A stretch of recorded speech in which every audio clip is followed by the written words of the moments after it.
বন্ধুরা, আজকে আমি একটা টিফিন বানাবো। খুবই পরিচিত টিফিনটা, আপনারা সবাই জানেন, সবাই বাড়িতে করেন। সেটা হচ্ছে চিড়ার পোলাও।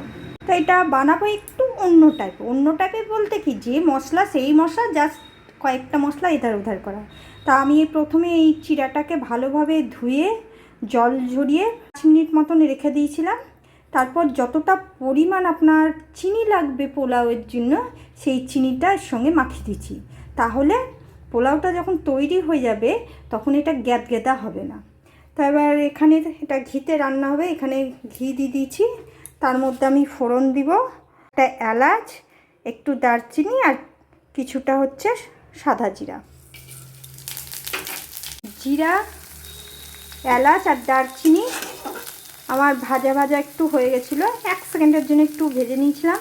তার মধ্যে দিয়েছি আমি আদা কুচি আর ক্যাপসিকাম কুচি। এবার এটা একটু ভাজা ভাজা হোক। এখানে ভেজে রেখেছি আমি আলু, গাজর, বাদাম, কাজু, কিশমিশ, চেরি ফল। আপনারা যে যেমন সবজি দিবেন সেটা দিবেন। বিনস দিলে বিনস দিতে পারেন।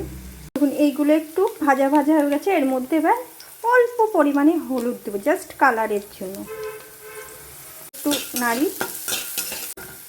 এরপর আমি ওই চিনি মাখানো চিড়াটাকে দিয়ে দেবো, একটু একটু করে দিই আর নাড়াই।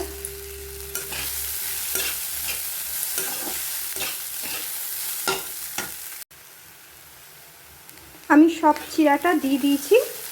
দিয়ে এই যে একটু ভাজা ভাজা করব। আমি অল্প হলুদ দিয়েছি, খুব একটা হলুদ ভালো লাগে না। এবার এর মধ্যে আমি ভেজে রাখা আলু, গাজর, ড্রাই ফ্রুটগুলো সব দিয়ে দিলাম। এবার এগুলো একটু ভালো করে মিশিয়ে দিই।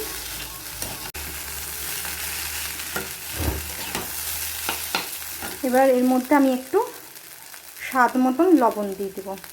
স্বাদ মতন লবণ দিয়ে দিচ্ছি। এবার একটু ভালো করে নেড়ে দেবো।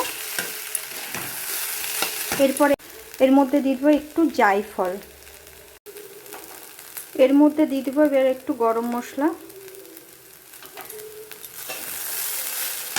এবার ঘি দিয়ে নামিয়ে দেব। এই যে এবার এইটুকুনি ঘি দিচ্ছি। আগে যেহেতু ঘি দিয়েছি একটু, তা বেশি দিব না, একটুখানি ঘি দিয়ে নাড়াচাড়া করে ঢেকে রেখে দেব। দেখুন কি সুন্দর ঝরঝরা হয়েছে, একটার সঙ্গে একটা লেগে যায়নি।